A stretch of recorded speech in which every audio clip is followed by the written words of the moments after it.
NEET छात्रा हत्याकांड मामले में अब इस पूरे मामले की जांच सीबीआई करेगी। बिहार सरकार ने खुद इसकी सिफारिश की है। दरअसल ये मामला काफी पुराना है। लगभग 20 से 22 दिनों से इस मामले की जांच बिहार सरकार और बिहार की प्रशासन व्यवस्था के द्वारा की जा रही थी। अब सवाल कई हैं कि आखिरकार सीबीआई को जब केस को ट्रांसफर करने की बात कही जा रही है तो क्या बिहार पुलिस पूरे तरीके से इस मामले को देखने में नाकाम हो गई है? क्या जो एसआईटी की टीम का गठन किया गया था वो एसआईटी किसी काम की नहीं रही है? एफएसएल की टीम, डीएनए रिपोर्ट, ये तमाम बातें जो बिहार सरकार कर रही थी और जो प्रशासनिक लोग कर रहे थे, क्या ये सारे दावे अब बिहार में फेल होते दिख रहे हैं? क्या बिहार की जो प्रशासनिक व्यवस्था है, जो बिहार सरकार के आला कमान है, वो सिर्फ लोगों को धमकाने के लिए या फिर लोगों पे जबरदस्ती की अपने नियमों को थोपने के लिए बनी हुई है? सबसे पहले बिहार पुलिस की अगर बात करें तो बिहार पुलिस इन दिनों सबसे अधिक जो है वो लगी हुई है शराब पकड़ने में, लोगों को गालियां देने में। हाल ही में एक वीडियो सोशल मीडिया पर काफी तेजी से वायरल हुआ था जिसमें बिहार पुलिस के लोग जो हैं वो गाली देते दिखे थे। तो क्या बिहार पुलिस के जिम्मे यही काम रह गया है? क्या अगर कोई केस या फिर कोई बिहार की बेटी के साथ अगर गलत होता है तो बिहार पुलिस की जिम्मेदारी नहीं बनती है कि केस की तफसील से जांच की जाए? ये सवाल सबके मन में है, सब लोग जानना चाहते हैं। सवाल अब गृह विभाग को लेकर भी है, सम्राट चौधरी को लेकर भी सवाल है कि आखिरकार सम्राट चौधरी जो अब ये सिफारिश कर रहे हैं कि ये केस जो है वो सीबीआई को ट्रांसफर किया जाए, ये पहले क्यों नहीं किया गया? क्यों सम्राट चौधरी ने पहले इस केस को सीबीआई को नहीं सौंपा जब उन्हें पता था कि उनकी प्रशासनिक व्यवस्था बिहार में इतनी निकम्मी है कि ये केस को जो है वो सही तरीके से सॉल्व नहीं कर सकती है? सम्राट चौधरी अब जिस बात को कह रहे हैं, क्या इसका इंतजार कर रहे थे कि बिहार में जो मामला घटित हुआ है इसके सारे सबूतों को मिटा दिया जाए, उसके बाद सीबीआई को केस ट्रांसफर किया जाएगा? ये बात हम इसलिए कह रहे हैं क्योंकि इस मामले को हुए लगभग 20 से 22 दिन का समय अब हो चुका है और पहले एसआईटी की टीम का गठन हुआ, एफएसएल को लाया गया, सीआईडी की टीम आई, कई रिपोर्ट की बातें आई, डीएनए टेस्ट की बातें आई, लेकिन अब क्या इन सारे रिपोर्ट अब तक बिहार पुलिस ने जिन मामले की जांच की है उन रिपोर्ट को अब डस्टबिन में फेंक देने की जरूरत है? क्यों बिहार की सरकार और बिहार की जो प्रशासनिक व्यवस्था है वो पूरे तरीके से मौन धारण की हुई है? सवाल एक बार फिर से, आखिरकार सरकार जो है वो क्यों इस तरीके के मामले में जल्दी से कोई कार्रवाई नहीं करती है? डीजीपी कल, सबसे पहले हम इस बात को आपको बता दें कि डीजीपी ने कल पीड़िता के परिवार को तलब किया था, बुलाया गया था और उस दौरान पीड़िता के परिवार का ये आरोप है कि डीजीपी के द्वारा लगातार उन पे प्रेशर बनाया जा रहा था कि आप कह दीजिए कि ये आत्महत्या है।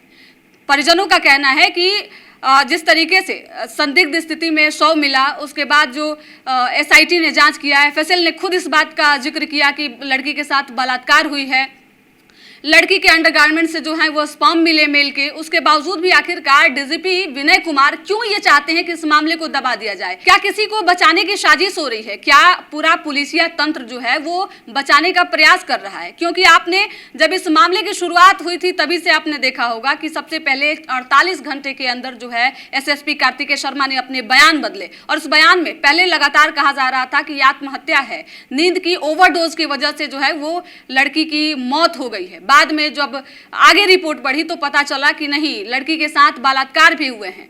अब डीएनए की बात जो आज सामने आ रही है उसमें अब तक जिन लोगों को चयनित किया गया है डीएनए सैंपल के लिए या फिर जिन लोगों के अब तक डीएनए सैंपल लिए गए हैं उसमें परिवार का ये आरोप है कि अत्यधिक लोग परिवार के ही हैं और परिवार पे भी गंभीर आरोप लगाए जा रहे हैं। अब लगातार परिजन जो हैं ये कह रहे हैं कि आखिरकार हमारी बेटी गई और उसके बाद जब अगर हम जा रहे हैं, बातचीत कर रहे हैं तो सारे प्रशासनिक लोग मिलकर यही कह रहे हैं कि इस पूरे मामले को जो है वो दबा दिया जाए और इस मामले को जो है वो आत्महत्या साबित करने में सभी लोग जुड़े हुए हैं। सवाल फिर से एक बार कि क्या बिहार में अगर किसी लड़की के साथ इस तरीके की घटनाएं घटित होती है तो क्या ये पूरा गलती जो है वो लड़की पे ही डाल दिया जाएगा? माँ बाप का कहना है कि लड़की के चरित्र पे सवाल उठाए जा रहे हैं, लड़की को बदचलन बताया जा रहा है। लगातार कहना है डीजीपी का कि लड़की की भी गलती है, लड़की के वजह से इस तरीके की घटना घटी है। तो क्या इस हैवानियत के लिए लड़की ही जिम्मेदार है? जिस डीएनए टेस्ट की बात आप कह रहे हैं, ये डीएनए टेस्ट आपने तब क्यों नहीं कराए जब मामले की संदिग्धता से जांच हो रही थी? उस समय आप कहाँ थे? लगातार सब पे सवाल उठ रहे हैं। चित्रगुप्त नगर सबसे पहले इस मामले की जांच उनके पास गई थी और एसएचओ और तमाम आला अधिकारी मिलकर जो है इस पूरे मामले की लीपापोती की। प्रशासन तो पहले दिन से ही लीपापोती करने के मूड में है। अब जब सीबीआई को ये जांच सौंपी गई है, तो देखना होगा कि आखिरकार इस मामले का निष्कर्ष क्या निकलता है। क्या ये गायत्री भी बाकी लड़कियों की तरह निर्भया बनकर रह जाएगी? क्या इसको इंसाफ मिलेगा, या फिर ऐसी कई गायत्री जो हैं वो दफन होती रहेंगी, दरिंदों के शिकार होती रहेंगी और लोग तमाशा देखते रहेंगे? दबाव एक नहीं है, इस पूरे मामले पे कई लोगों के दबाव हैं। पप्पू यादव लगातार प्रेस कॉन्फ्रेंस कर रहे हैं और मांग कर रहे हैं कि जांच अच्छे तरीके से करा जाए। सीबीआई को जो जांच सौंपी गई है, इस जांच में कोर्ट भी इंटरफेयर करे, सुप्रीम कोर्ट इस मामले को देखे, तब जाकर न्याय की उम्मीद है। सम्राट चौधरी से लगातार सिफारिश कर रहे हैं, कह रहे हैं कि सम्राट चौधरी को जल्द से जल्द एक्शन लेना चाहिए, लेकिन उसके बावजूद भी प्रक्रिया काफी धीमी है। परिजनों का यह कहना है कि जिस तरीके से इस मामले को लेकर हम लोग जब डीजीपी के पास पहुंचे थे, तो डीजीपी ने साफ तौर पे कहा कि मामले को बढ़ाने से कोई फायदा नहीं है, मामले को रफा दफा कीजिए, ये मामला आत्महत्या का है। तो आखिरकार जो एफएसएल की टीम है, उन्होंने जो जांच रिपोर्ट सौंपी है, तो उसमें आत्महत्या की बातें क्यों नहीं आई है, उसमें बलात्कार की बातें क्यों आ रही है? जो पोस्टमार्टम रिपोर्ट पहले पीएमसीएच में हुआ और उसको जब एम्स में भेजा गया, उसमें भी अब बलात्कार की बातें आ रही है। तो आखिरकार इस मामले को आत्महत्या बताने का पूरा प्रयास क्यों किया जा रहा है? क्या बिहार पुलिस इतनी निकम्मी हो गई है? क्या बिहार पुलिस के पास शराब पकड़ने और माफियाओं से दूर भागने के अलावा कोई और काम नहीं बचा हुआ है? क्यों एक समय ऐसा था जब बिहार की प्रशासनिक व्यवस्था देश में एक गिनती में आती थी और काफी इसकी चर्चा होती थी, काफी अच्छी व्यवस्था थी। आखिरकार सम्राट चौधरी, आपने इस पूरे व्यवस्था को क्या बना दिया है? क्यों बिहार पुलिस निकम्मी बनी हुई है? क्यों इस पे कार्रवाई नहीं कर रही है? क्या जो आपके पास जितने टेक्नोलॉजी हैं या फिर जितने अधिकारी हैं, ये इसके लिए पर्याप्त नहीं है कि एक लड़की को इंसाफ दिला सके? आपके पास इतने बड़ा मुख्यालय है, एसी, फ्रीज, सारी व्यवस्थाएं आपके लिए की गई है, हेलीपैड की व्यवस्था की गई है ताकि आप काम आसानी से कर सके, लेकिन आपके यहाँ जो स्थितियां दिख रही है, एक बेटी को आप लोग इंसाफ भी नहीं दिला सके। भूमिहार समाज का दबाव पूरा तरीके से पड़ा, परिजन लगातार चीख चीख कर कह रहे हैं कि हमें न्याय चाहिए, उसके बावजूद भी पुलिस पूरे मामले को दबाने में जुटी हुई है।